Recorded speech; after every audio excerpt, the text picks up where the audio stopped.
നമോ ഭഗവതേ വാസുദേവായ. ഓം നമോ ഭഗവതേ വാസുദേവായ. ഹരേ കൃഷ്ണ. എല്ലാവർക്കും ഒരിക്കൽ കൂടി സ്വാഗതം. നമ്മൾ വായിക്കുന്നത് ശ്രീമദ് ഭഗവത്ഗീത യഥാരൂപം. ഇസ്കോൺ സ്ഥാപക ആചാര്യൻ കൃഷ്ണ കൃപാമൂർത്തി എസ് സി ഭക്തിവേദാന്ത സ്വാമി ശ്രീല പ്രഭുപാദർ വിവർത്തനവും ഭാവാർത്ഥവും നൽകിയിട്ടുള്ള ഭഗവത്ഗീത യഥാരൂപമാണ് നമ്മൾ വായിക്കുന്നത്.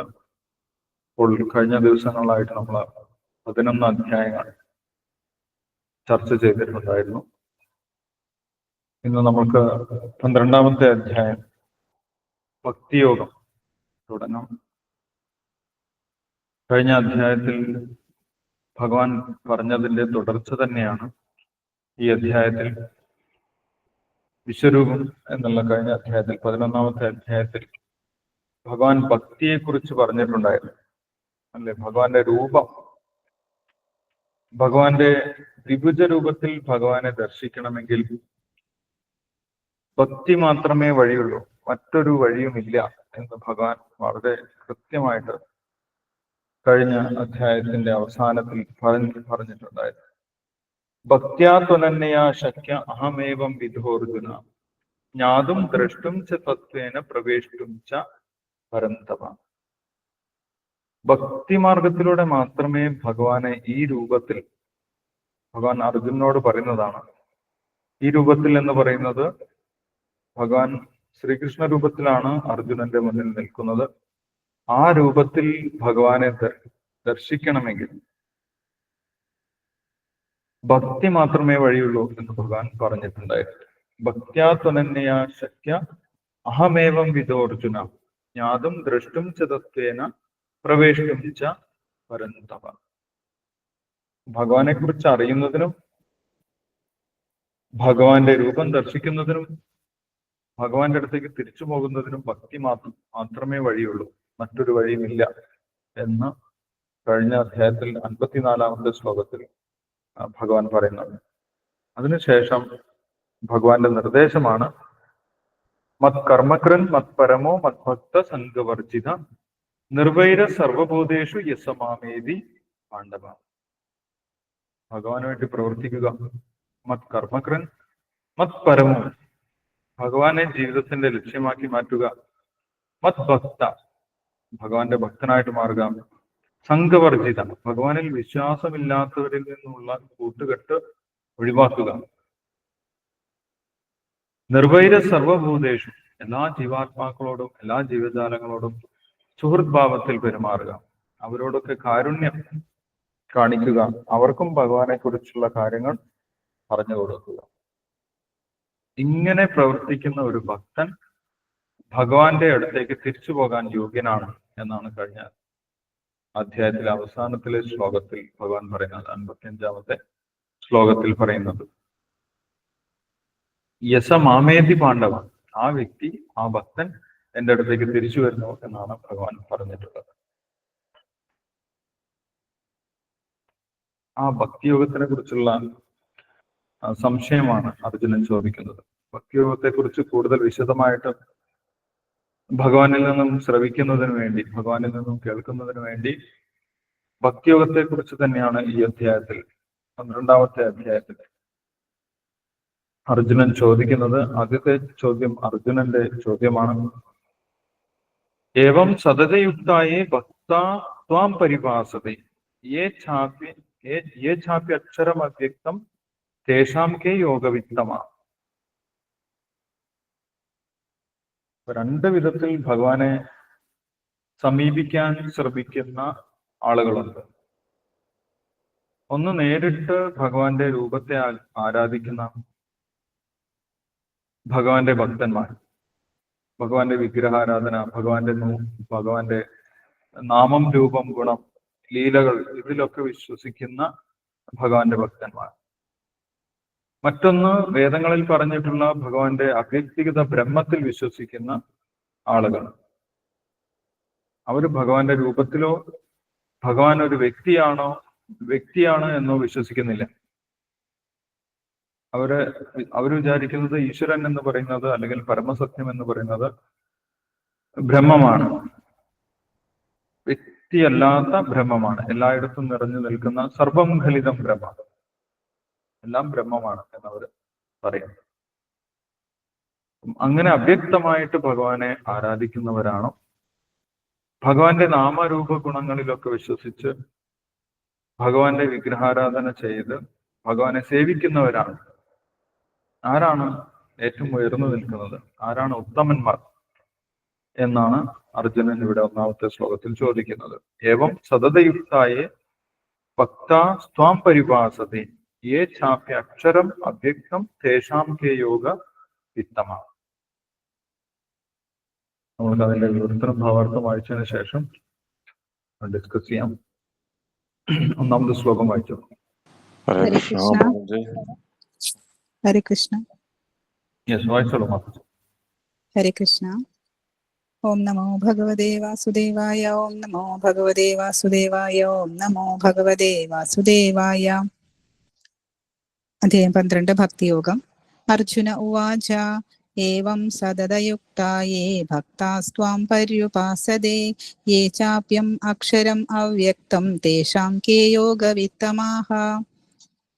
അർജുനൻ ചോദിച്ചു, എല്ലാ സമയവും അങ്ങയുടെ ഭക്തി സേവനത്തിൽ തന്നെ ഉചിതമായി ഏർപ്പെട്ടു പോരുന്നവരോ അതോ പ്രത്യക്ഷമല്ലാത്ത അവ്യക്ത ബ്രഹ്മത്തെ ഉപാസിക്കുന്നവരോ ആരാണ് കൂടുതൽ പരിപൂർണതയുള്ളവർ?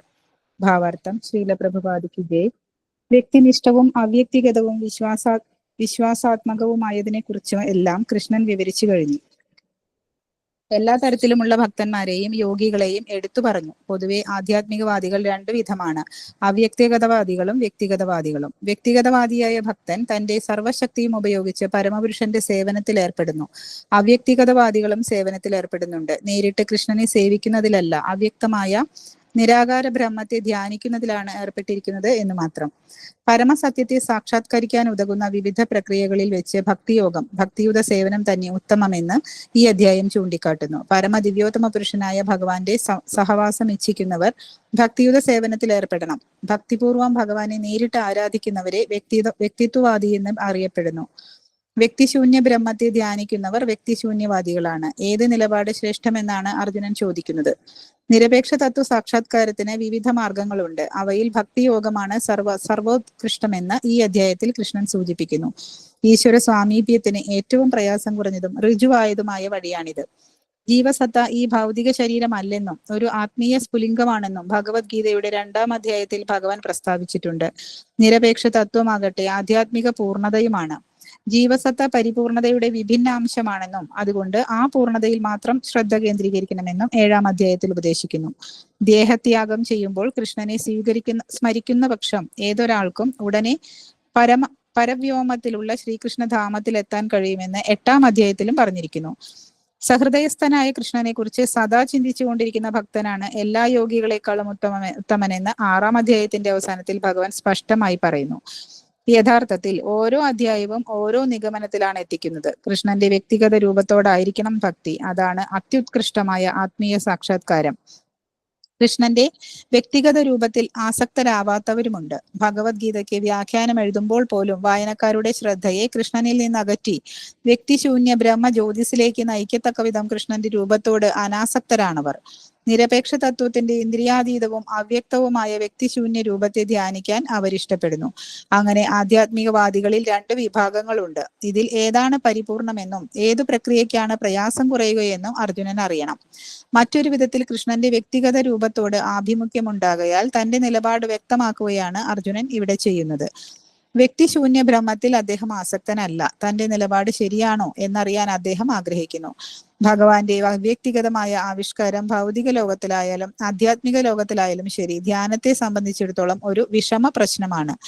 യഥാർത്ഥത്തിൽ നിരപേക്ഷ തത്വത്തിന്റെ അവ്യക്തിഗത ഭാവം പൂർണ്ണമായും ഉൾക്കൊള്ളുവാൻ കഴിയുകയില്ല. അങ്ങനെ സമയം പാഴാക്കുന്നതിൽ എന്തു ഫലം എന്നാണ് അർജുനന്റെ സംശയം. കൃഷ്ണന്റെ വ്യക്തിഗത രൂപത്തിൽ ആസക്തനാവുകയാണ് ഏറ്റവും ഉത്തമം. എന്തുകൊണ്ടെന്നാൽ കൃഷ്ണന്റെ മറ്റെല്ലാ രൂപവും മനസ്സിലാക്കുന്നതോടൊപ്പം കൃഷ്ണപ്രേമത്തിനൊരു തടസ്സം ഉണ്ടാകുന്നുമില്ല. ഇത് 11-ാം അധ്യായത്തിൽ അർജുനൻ അനുഭവിച്ചറിഞ്ഞു കഴിഞ്ഞു. അർജുനൻ കൃഷ്ണനോട് ചോദിച്ച ഈ പ്രധാന ചോദ്യം നിരപേക്ഷ തത്വത്തിന്റെ വ്യക്തിഗതവും അവ്യക്തഗതവുമായ ആശയങ്ങൾ തമ്മിലുള്ള വ്യത്യാസം വ്യക്തമാക്കുന്നു. ഹരേ കൃഷ്ണ. ഹരേ കൃഷ്ണ. ഹരേ കൃഷ്ണ. Thank you Ambika Mataji. ഹരേ കൃഷ്ണ. ഇവിടെ പരമസത്യമായിട്ടുള്ള ഈശ്വരനെ അന്വേഷിക്കുന്നവരെയാണ് ആധ്യാത്മികവാദികൾ എന്ന് പറയുന്നത്. യഥാർത്ഥത്തിൽ ഈ ലോകത്ത് രണ്ട് തരത്തിലുള്ള ആളുകളാണ് ഉള്ളത് എന്ന് ഭഗവത്ഗീതയിൽ പറയുന്നുണ്ട്. ആസുരികമായിട്ടുള്ള വ്യക്തികളും ദൈവിക പ്രകൃതിയുള്ള വ്യക്തികൾ. ആസുരിക പ്രകൃതിയുള്ളവർ ഒരിക്കലും ഈശ്വരനെ തന്നെ അംഗീകരിക്കുന്നില്ല. അവർ പരമസത്യത്തെ അന്വേഷിക്കുന്നുമില്ല. അവർ ആധ്യാത്മികവാദികളല്ല, അവർ നിരീശ്വരവാദികളാണ്. അവരുടെ കാര്യം ഇവിടെ ചർച്ച ചെയ്യുന്നില്ല. ഇവിടെ ആസ്തികരെ കുറിച്ചാണ് ചർച്ച ചെയ്യുന്നത്. അതായത് ഈശ്വരനുണ്ട് എന്ന് വിശ്വസിക്കുന്നവരെ കുറിച്ചാണ് ചോദിക്കുന്നത്, അർജുനൻ ചോദിക്കുന്നത്.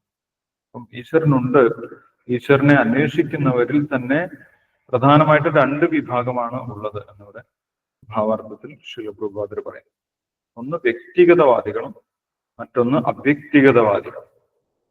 ഇത് ഈശ്വര വിശ്വാസികളിൽ ഉള്ള രണ്ട് വിഭാഗമാണ്, അല്ലെങ്കിൽ ആധ്യാത്മികമായിട്ട് അന്വേഷിക്കുന്നവരിൽ ഉള്ള രണ്ട് വിഭാഗമാണ്.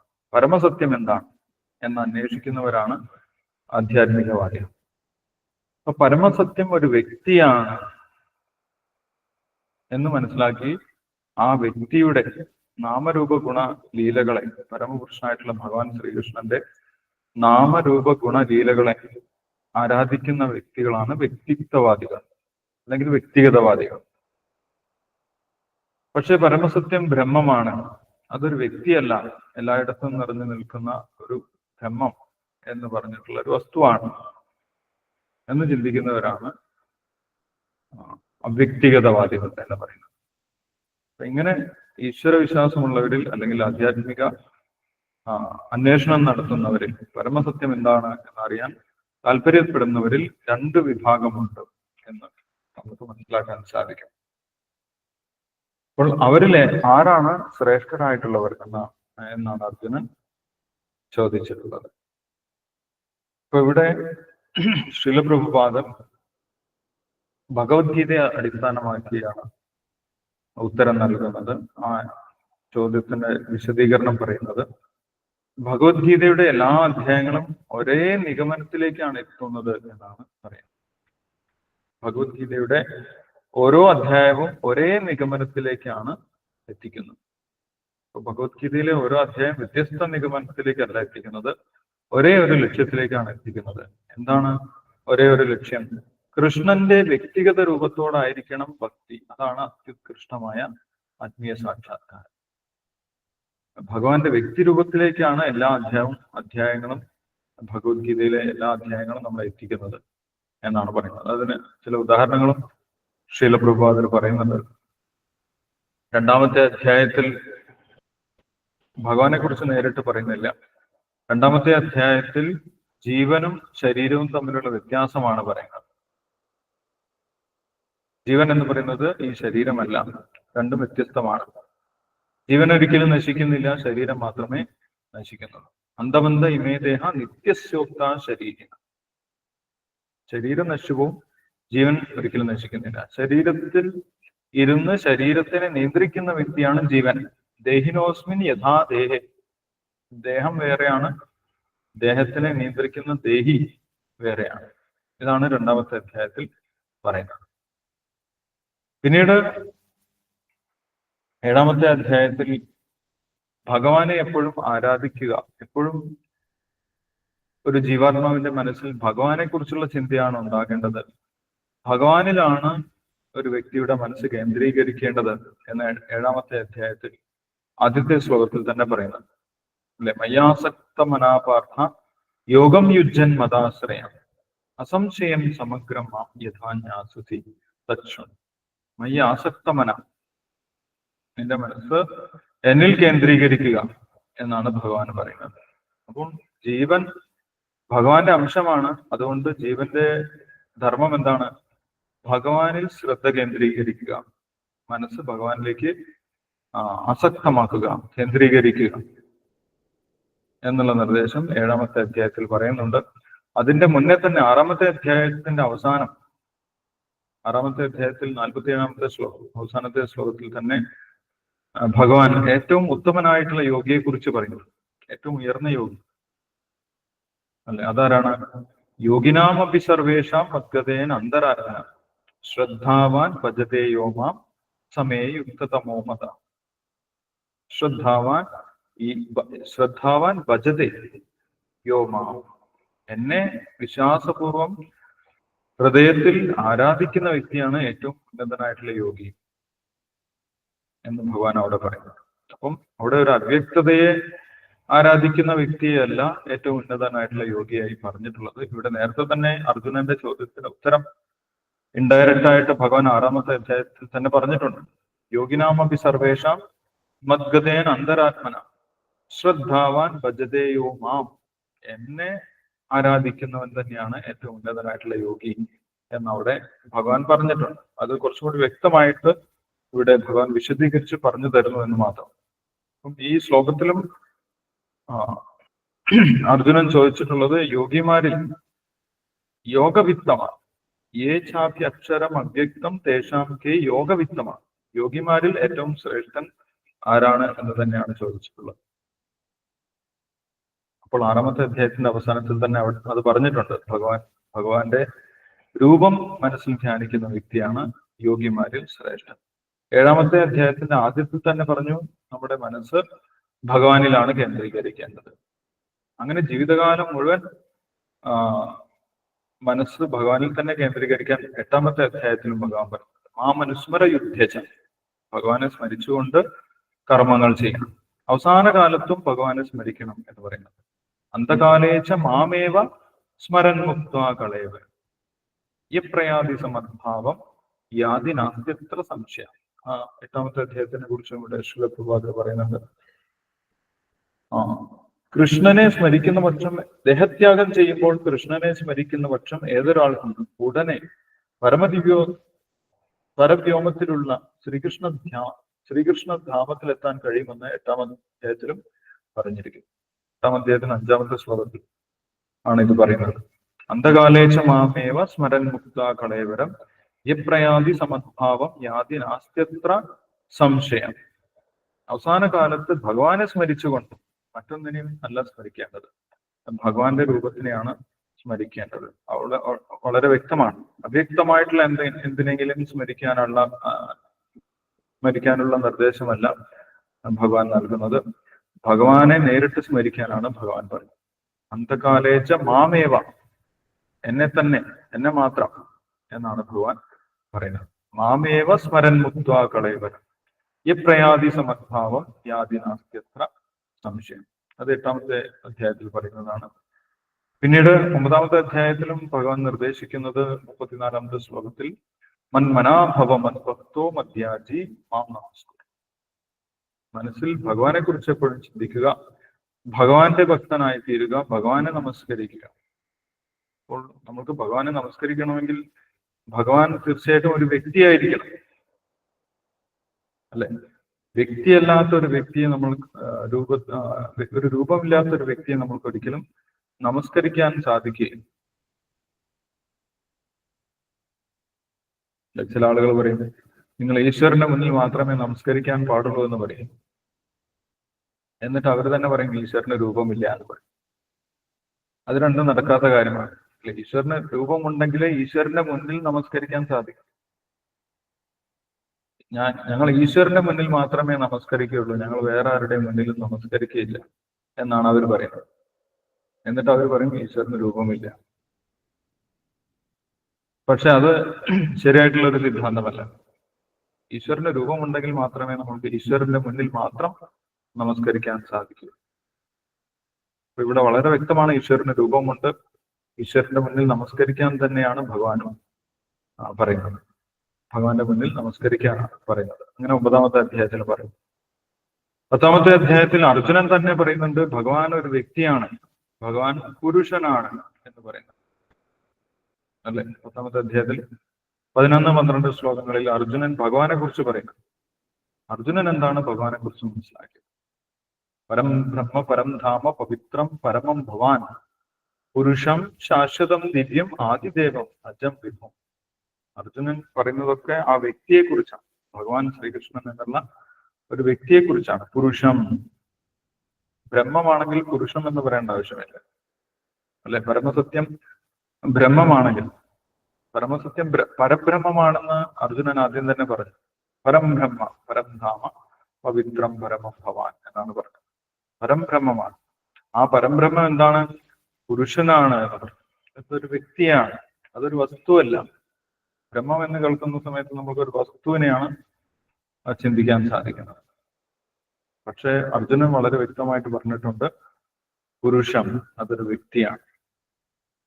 പുരുഷം ശാശ്വതം ദിവ്യം ആദിദേവം അജം വിഭും എന്നാണ് പറയുന്നത്. ഇപ്പൊ 10ാമത്തെ അധ്യായത്തിലും പരമപുരുഷനായിട്ടുള്ള ഭഗവാൻ ഒരു വ്യക്തിയാണ് എന്നുള്ള കാര്യം, പരമസത്യം ഒരു വ്യക്തിയാണ് എന്ന് പറയുന്നുണ്ട്.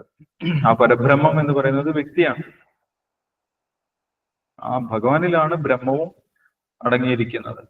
ബ്രഹ്മണോഹി പ്രതിഷ്ഠ എന്ന് ഭഗവാൻ പറയുന്നത്. ബ്രഹ്മം എന്നിലാണ് ഇരിക്കുന്നത്, എന്റെ അടിസ്ഥാനത്തിലാണ് ബ്രഹ്മം ഇരിക്കുന്നത് എന്ന് ഭഗവാൻ പറയുന്നു.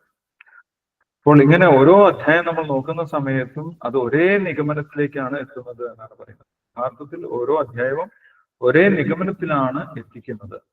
ഭഗവാൻ ശ്രീകൃഷ്ണന്റെ രൂപത്തെ ആരാധിക്കുക, ആ ഭഗവാന്റെ രൂപത്തിനോട് ആകർഷണം ഉണ്ടായിരിക്കുക, ഭഗവാനെ പ്രേമപൂർവം സേവിക്കുക. കഴിഞ്ഞ അധ്യായത്തിലും 10ാമത്തെ അധ്യായം കഴിഞ്ഞ് 11ാമത്തെ അധ്യായത്തിന്റെ അവസാനത്തിലും ഭഗവാൻ തന്നെ ഇത് വളരെ വ്യക്തമായിട്ട് പറയുന്നു. മത് കർമ്മകൃൻ, എനിക്ക് വേണ്ടി കർമ്മം ചെയ്യുക. ഒരു വ്യക്തിക്ക് വേണ്ടി മാത്രമേ നമ്മൾക്ക് കർമ്മം ചെയ്യാൻ സാധിക്കൂ, അല്ലെ? ബ്രഹ്മത്തിന് വേണ്ടി നമുക്ക് കർമ്മമൊന്നും ചെയ്യാൻ സാധിക്കില്ല. ബ്രഹ്മത്തിന് വേണ്ടി നമ്മൾക്ക് എന്ത് കർമ്മമാണ് ചെയ്യാൻ സാധിക്കുന്നത്? അപ്പോൾ ഭഗവാൻ ഒരു വ്യക്തി ആയതുകൊണ്ട് ഭഗവാൻ പറയുന്നു, മത് കർമ്മകൃൻ, എനിക്ക് വേണ്ടി കർമ്മം ചെയ്യുക. മത് പരമോ സംഘവർജിത, മത് ഭക്ത സംഘവർജിത, എന്റെ ഭക്തനായി തീരുക എന്ന് പറയുന്നു. അപ്പോൾ ഈ അധ്യായങ്ങളിലൊക്കെ ഭഗവാന്റെ രൂപത്തിനെ കുറിച്ച് തന്നെയാണ് പറയുന്നത്. മാത്രമല്ല വിശ്വരൂപ ദർശനം എന്നുള്ള അധ്യായത്തിൽ, കഴിഞ്ഞ അധ്യായത്തിൽ അർജുനനും അങ്ങനെ ഒരു വ്യക്തിരൂപവാദിയാണ് എന്ന് വ്യക്തമായിട്ട് മനസ്സിലാക്കാൻ സാധിക്കുന്നു. കാരണം അർജുനൻ ആവശ്യപ്പെടുന്നുണ്ട്, അങ്ങയുടെ ആ സ്വന്തം രൂപം എനിക്ക് കാണിച്ചു തരണം. ആ സ്വന്തം സുന്ദരമായിട്ടുള്ള രൂപം കാണുമ്പോൾ മാത്രമേ എനിക്ക് സമാധാനമുള്ളൂ, സംതൃപ്തിയുള്ളൂ എന്ന് പറയുന്നത്. അർജുനനും ഭഗവാന്റെ രൂപത്തോട് ആകർഷണമുള്ള വ്യക്തിഗത ആരാധന ചെയ്യുന്ന വ്യക്തിയാണ്, ഭഗവാന്റെ ഭക്തനാണ്. അപ്പൊ തന്റെ നിലപാട് ശരിയാണോ? അർജുനൻ ചോദിക്കുന്നത് അതാണ്. ഞാൻ ചെയ്യുന്നത് പോലെ ഭഗവാന്റെ രൂപത്തിനെ ആരാധിക്കുന്നതാണോ ഏറ്റവും ശരിയായിട്ടുള്ളത്, അല്ലെങ്കിൽ ബ്രഹ്മം, അവ്യക്തിഗത ബ്രഹ്മമാണ് ഏറ്റവും ഉന്നതം എന്ന് പറഞ്ഞ് പല നിയമങ്ങളും അനുസരിച്ച്, നിയമങ്ങളും ക്രമങ്ങളും ഒക്കെ അനുസരിച്ച് ആരാധിക്കുന്നതാണോ ഉന്നതമായിട്ടുള്ളത്? അവ്യക്തിഗതവാദികൾക്ക് നിയമങ്ങളൊക്കെ കൂടുതലാണ്, നിയമങ്ങളും നിഷ്ഠകളൊക്കെ അവർക്ക് കൂടുതലാണ്.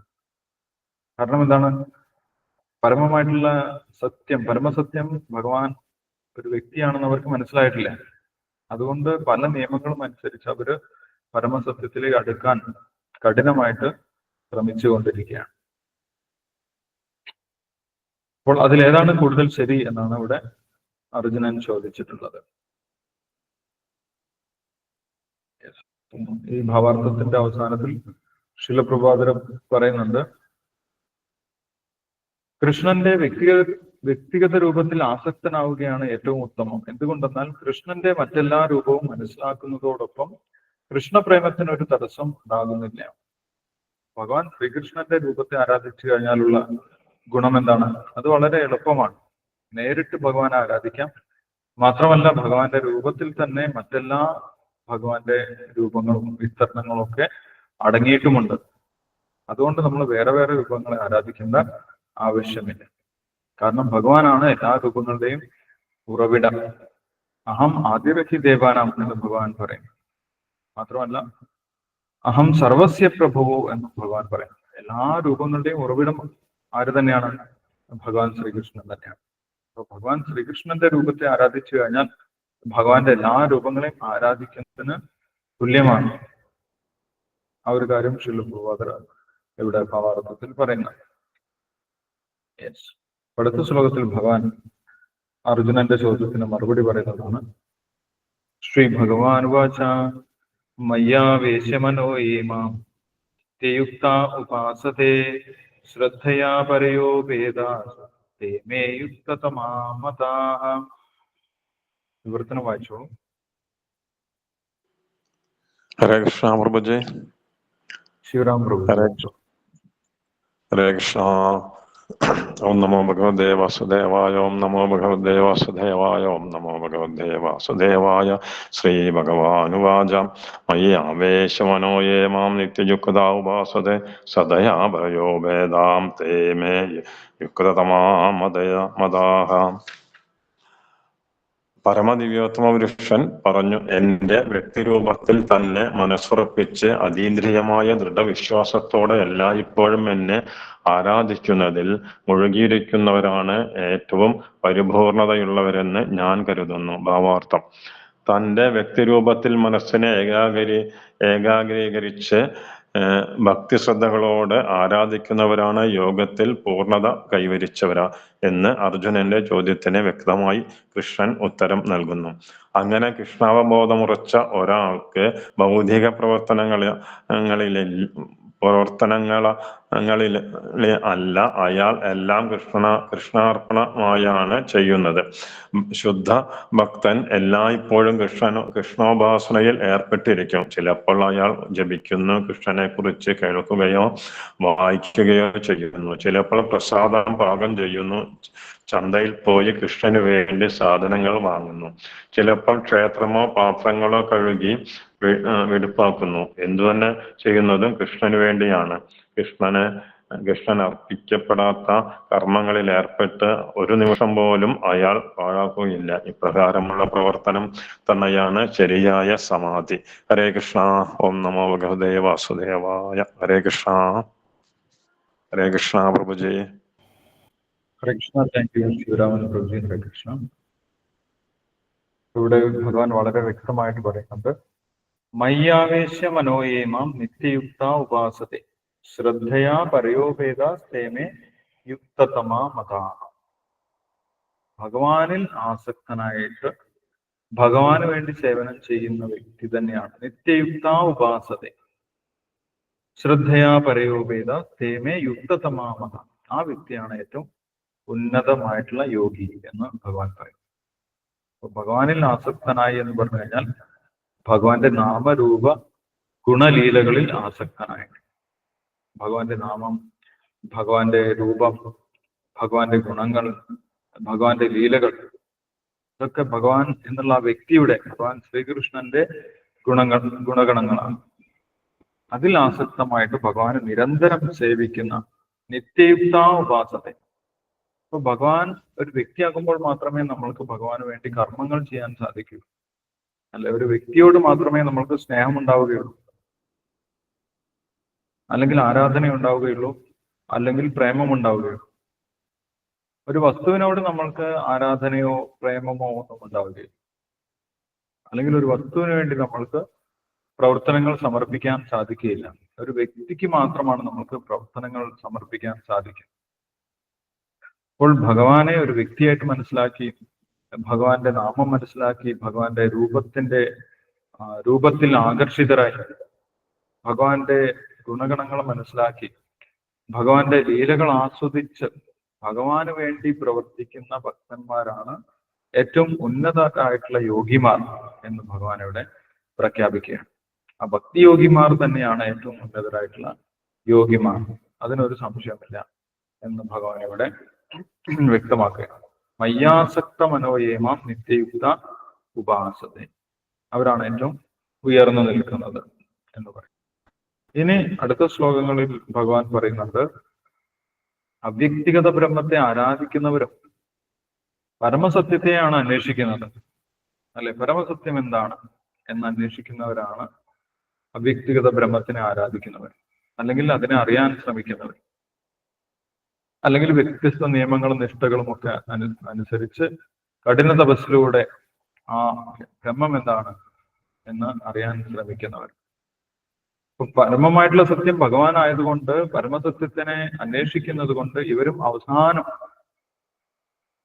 ഒരുപാട് ജന്മങ്ങൾക്ക് ശേഷമാണെന്ന് മാത്രം അവസാനം ഭഗവാനെ കുറിച്ച് മനസ്സിലാക്കും എന്ന് അടുത്ത ശ്ലോകങ്ങളിൽ പറയുന്നുണ്ട്. 3ഉം 4ഉം ശ്ലോകങ്ങളിൽ അവ്യക്തിഗത ബ്രഹ്മവാദികളെ കുറിച്ചാണ് പറയുന്നത്. ഏതക്ഷരം അനിർദ്ദേശം അവ്യക്തം പരിഭാസതേ സർവത്രകം അചിന്യം ച കൂടസ്ഥം അചലം ധ്രുവം സംനിയമേന്ദ്രിയഗ്രാമം സർവത്ര സമബുദ്ധയ തേ പ്രാപ്നുവന്തി മാമേവ സർവഭൂത ഹിതേരഥ. രണ്ടു കൂട്ടരും പരമസത്യത്തെ അന്വേഷിക്കുന്നവരാണ്. ഭക്തന്മാർ പരമസത്യം ഭഗവാനാണെന്ന് മനസ്സിലാക്കി ഭഗവാനെ ഉപാസിക്കാൻ തുടങ്ങിയവരാണ്. അവ്യക്തിഗത ബ്രഹ്മവാദികൾ പരമസത്യത്തെ അന്വേഷിച്ചു കൊണ്ടിരിക്കുന്നവരാണ്. അവർ ഒരുപാട് ജന്മങ്ങൾക്ക് ശേഷം ഭഗവാൻ പരമപുരുഷനാണ്, ഒരു വ്യക്തിയാണെന്ന് മനസ്സിലാക്കി അവരും പിന്നീട് ഭഗവാനെ ശരണം പ്രാപിക്കും, അവരും ഭക്തന്മാരായിട്ട് മാറും എന്നാണ് ഈ ഒരു ശ്ലോകത്തിൽ പറയുന്നത്. നമുക്ക് വിവർത്തനം ഭാവാർത്ഥം വായിക്കാം. സഞ്ജീവനുണ്ട്, വായിച്ചോളൂ. ഹരേ കൃഷ്ണ. ഓം നമോ ഭഗവതേ വാസുദേവായ. ഏതോക്ഷരമനിർദ്ദേശം അവ്യക്തം പര്യുപാസതേ സർവത്രഗമ അചിന്യം ച കൂടസ്ഥം അജലം ധ്രുവം സംനിയമേന്ദ്രിയഗ്രാമം സർവത്ര സമബുദ്ധയഃ തേ പ്രാപ്നുവന്തി മാമേവ സർവഭൂതഹിതേരതാഃ. വിവർത്തന ഭാവാർത്ഥം. ഭക്തിവേദാന്ത ശ്രീല പ്രഭുപാദ് ജയ്. എന്നാൽ ഇന്ദ്രിയങ്ങളെ എല്ലാം നിയന്ത്രിച്ച് എല്ലാവരിലും സമഭാവനയോടെ സർവ്വജീവികളുടെയും നന്മയിൽ തത്പരരായിക്കൊണ്ട് ഇന്ദ്രിയങ്ങൾക്ക് ഗോചരമല്ലാത്തതും അവ്യക്തവും സർവവ്യാപ്തവും അചിന്ത്യവും സ്ഥിരവും മാറ്റമില്ലാത്തതും കുറച്ചതും ആയതിന് നിരപേക്ഷ തത്വത്തിന്റെ വ്യക്തിശൂന്യ സങ്കല്പത്തെ പൂർണ്ണമായും ഉപാസിക്കുന്നവരും ഒടുവിൽ എന്നെ തന്നെ പ്രാപിക്കുന്നു. ഭാവാർത്ഥം. പരമദിവ്യോപുരുഷനായ കൃഷ്ണനെ നേരിട്ട് ആരാധിക്കാതെ പരോക്ഷമായ പ്രക്രിയകളിൽ കൂടി അതേ ലക്ഷ്യത്തിലെത്താൻ പരിശ്രമിക്കുന്നവരും ഒടുവിൽ അതേ ലക്ഷ്യത്തിൽ ശ്രീകൃഷ്ണനിൽ എത്തിച്ചേരുന്നു. ജ്ഞാനി അനേകം ജന്മങ്ങൾക്കു ശേഷം സർവവും വാസുദേവൻ തന്നെ എന്നറിഞ്ഞ് എന്നെ ആശ്രയിക്കുന്നു എന്ന് കൃഷ്ണൻ പറയുന്നു. എണ്ണമറ്റ ജനനങ്ങൾക്കു ശേഷം ജ്ഞാനം പൂർണ്ണമാകുമ്പോഴാണ് ഒരാൾ ഭഗവാൻ കൃഷ്ണന് സ്വയം സമർപ്പിക്കുന്നത്. ഈ ശ്ലോകത്തിൽ പറഞ്ഞിരിക്കുന്ന രീതിയിൽ കൂടിയാണ് ഒരാൾ പരമപുരുഷനെ സമീപിക്കുന്നതെങ്കിൽ അയാൾ ഇന്ദ്രിയങ്ങളെ നിയന്ത്രിക്കുകയും സകലർക്കും സേവനം നടത്തുകയും സർവ്വജീവികളുടെയും ക്ഷേമ പ്രവർത്തനങ്ങളിൽ വ്യാപൃതനാവുകയും വേണം. പൂർണ്ണമായ സാക്ഷാത്കാരം കൃഷ്ണനെ സമീപിക്കുന്നത് കൊണ്ടേ നേടാൻ കഴിയൂ എന്നാണ് ഇതിലെ സൂചന. അത്തരത്തിലുള്ള ഒരു പൂർണ്ണമായ ആത്മാർപ്പണത്തിന് മുമ്പ് പലപ്പോഴും ഒരാൾക്ക് ഏറെ തപസ്സുകൾ അനുഷ്ഠിക്കേണ്ടി വരും. ജീവാത്മാവിൽ പരമാത്മാവിനെ ദർശിക്കുന്നതിനായി ശ്രവണം, ആസ്വാദനം, പ്രവർത്തനം, ദർശനം തുടങ്ങിയ ഇന്ദ്രിയ പ്രവർത്തനങ്ങളിൽ നിന്ന് വിരമിക്കണം. അപ്പോൾ പരമാത്മാവിന്റെ സാന്നിധ്യം എവിടെയുണ്ടെന്ന് മനസ്സിലാക്കാം. അങ്ങനെ അനുഭവപ്പെട്ടാൽ പിന്നെ യാതൊരു ജീവിയോടും മത്സരം ഉണ്ടാവുകയില്ല. മനുഷ്യനും മൃഗത്തിനും തമ്മിൽ ഒരു വ്യത്യാസവും അവർ കൽപ്പിക്കുന്നില്ല. കാരണം പുറംചട്ടയല്ല, ആത്മാവിനെയാണ് അവർ കാണുന്നത്. എന്നാൽ സാധാരണ ജനങ്ങൾക്ക് ഇത്തരം വ്യക്തിശൂന്യ സാക്ഷാത്കാരം വളരെ പ്രയാസമാണ്. ഹരേ കൃഷ്ണ. ഹരേ കൃഷ്ണ പ്രഭുജി. ഹരേ കൃഷ്ണ. Thank you Sanjay Madhavji. ഹരേ കൃഷ്ണ. അപ്പോൾ പരമസത്യത്തെ അന്വേഷിക്കുന്നവരാണ് അവ്യക്തിഗത ബ്രഹ്മവാദികളും. എന്താണ് പരമസത്യം? എന്താണ് എൻ്റെ ജീവിതത്തിന്റെ ലക്ഷ്യം? എവിടുന്നാണ് ഞാൻ വന്നിട്ടുള്ളത്? ഇതൊക്കെ അന്വേഷിക്കുന്നവരാണ് അവ്യക്തിഗത ബ്രഹ്മവാദികൾ. ആ അന്വേഷണത്തിന്റെ ഭാഗമായിട്ട് അവരെന്ത് ചെയ്യണം? ഒരുപാട് നിയമക്രമങ്ങൾ അനുസരിക്കണം. ഭക്തന്മാർ വളരെ ലളിതമായിട്ട് ഇന്ദ്രിയങ്ങളെ നിയന്ത്രിക്കും. അതെങ്ങനെയാണ്? എല്ലാ ഇന്ദ്രിയങ്ങളെയും ഭഗവാന്റെ സേവനത്തിന് വേണ്ടി ഉപയോഗിക്കും. അല്ലെ, നാക്ക് ഭഗവാനെ കുറിച്ച് സംസാരിക്കുന്നതിന് വേണ്ടി, ഇങ്ങനെ അംബരീഷ മഹാരാജാവ് ചെയ്തതുപോലെ ചെവികൾ ഭഗവാനെ കുറിച്ച് കേൾക്കുന്നതിന് വേണ്ടി, മനസ്സ് ഭഗവാനെ കുറിച്ച് സ്മരിക്കുന്നതിന് വേണ്ടി, കണ്ണുകൾ ഭഗവാന്റെ സുന്ദരമായിട്ടുള്ള രൂപം കാണുന്നതിന് വേണ്ടി, നാക്ക് ഭഗവാന് സമർപ്പിച്ച രുചിയുള്ള പ്രസാദം സ്വീകരിക്കുന്നതിന് വേണ്ടി, ഇങ്ങനെ എല്ലാ ഇന്ദ്രിയങ്ങളെയും വളരെ ലളിതമായിട്ട് ഭക്തന്മാർ നിയന്ത്രിക്കും. അത് നിയന്ത്രണമാണോ എന്ന് പോലും അവരെ അറിയുന്നില്ല. അറിയാതെ സ്വാഭാവികമായിട്ട് സുസുഖം കർത്തും അഭിയാണ് വളരെ ഈസി ആയിട്ട് ഭക്തന്മാർ ഇന്ദ്രിയങ്ങളെ നിയന്ത്രിക്കും. പക്ഷേ പരമപുരുഷൻ, പരമസത്യം ഭഗവാനാണ് എന്ന് മനസ്സിലാക്കാത്ത അവ്യക്തിഗത ബ്രഹ്മവാദികൾ, അവർ പരമസത്യത്തെ അന്വേഷിക്കാൻ വേണ്ടി കൃത്രിമമായിട്ട് ഇന്ദ്രിയങ്ങളെ നിയന്ത്രിക്കേണ്ടി വരും. കാരണം ഇന്ദ്രിയങ്ങളെ നിയന്ത്രിക്കാതെ പരമസത്യത്തെ കുറിച്ച് മനസ്സിലാക്കാൻ സാധിക്കുകയില്ല. ഭഗവാൻ 6-ാമത്തെ അധ്യായത്തിൽ പറയുന്നുണ്ട്, യോഗം, ഭഗവാനുമായിട്ടുള്ള കണക്ഷൻ നമ്മൾക്ക് ഇന്ദ്രിയങ്ങളെ നിയന്ത്രിക്കാതെ ലഭിക്കുകയില്ല എന്ന് പറയും. അപ്പോൾ ഭഗവാനുമായിട്ട് ബന്ധപ്പെടാതെ കൃത്രിമമായിട്ട് പല രീതിയിൽ പ്രാണായാമം ചെയ്തുകൊണ്ട് അല്ലെങ്കിൽ മനസ്സിനെ കൃത്രിമമായിട്ട് നിയന്ത്രിക്കാൻ ശ്രമിച്ചുകൊണ്ടൊക്കെ അവര് ഇന്ദ്രിയങ്ങളെ നിയന്ത്രിച്ച് പരമസത്യത്തെ അറിയാൻ ശ്രമിക്കും. അത് വലിയ കഠിനമായിട്ടുള്ള പ്രയത്നമാണ് എന്നാണ് പറയുന്നത്. ഏത്വ അക്ഷരം അനിർദ്ദേശം അവ്യക്തം പരിഭാസത. അവർക്ക് എന്തിനെയാണ് ധ്യാനിക്കേണ്ടത് എന്ന് പോലും തുടക്കത്തിൽ അറിയുന്നില്ല, അല്ലെ? കാരണം എന്താണ്? ഈശ്വരന് രൂപമില്ല എന്നാണ് അവർ വിചാരിക്കുന്നത്. അവ്യക്തം പരിഭാസത സർവത്രകം അചിന്യം ച കൂടസ്ഥം അചലം ധ്രുവം. അവർക്ക് ഈശ്വരനെ കുറിച്ചുള്ള കുറച്ച് ഇൻഫർമേഷൻ കിട്ടിയിട്ടുണ്ട്. ബ്രഹ്മത്തിനെ കുറിച്ചുള്ള ഇൻഫർമേഷൻ എന്താണ്? സർവത്രകം, ബ്രഹ്മം എല്ലായിടത്തും നിറഞ്ഞു നിൽക്കുന്നതാണ് എന്നൊക്കെ അവർ കേട്ടിട്ടുണ്ട്. അചിന്യം, അതിനെക്കുറിച്ച് ചിന്തിക്കാൻ, ഭൗതികമായിട്ടുള്ള മനസ്സുകൊണ്ട് ചിന്തിക്കാൻ സാധിക്കുകയില്ല. കൂടസ്ഥം, അത് ആത്മീയമാണ്. അചലം, അതിന്റെ സ്വഭാവം സ്ഥിരമാണ്, അത് എല്ലാ കാലത്തും നിലനിൽക്കുന്നതാണ്. ഇങ്ങനെയുള്ള കുറെ അറിവുകൾ അവർക്കുണ്ട്. ആ അറിവുകൾ വെച്ച് അവര് ജ്ഞാനമാർഗത്തിൽ സഞ്ചരിച്ച് പരമസത്യത്തെ അന്വേഷിക്കുകയാണ് ചെയ്യുന്നത്. പിന്നെ ചിലപ്പോൾ അവർ യോഗമാർഗത്തിലും വരും. യോഗമാർഗത്തിലും അവര് ഇന്ദ്രിയ നിയന്ത്രണം, നിയമം, ആസനം, പ്രാണായാമം, പ്രത്യാഹാരം, ഇങ്ങനെയുള്ള ആ പ്രക്രിയയിലൂടെയൊക്കെ ബ്രഹ്മത്തിനെ കുറിച്ച് അന്വേഷിക്കും. ഇങ്ങനെ അന്വേഷിച്ച് വ്യത്യസ്ത നിലവാരത്തിലൂടെ അവർക്ക് പരമസത്യത്തിനെ മനസ്സിലാക്കാൻ സാധിക്കും.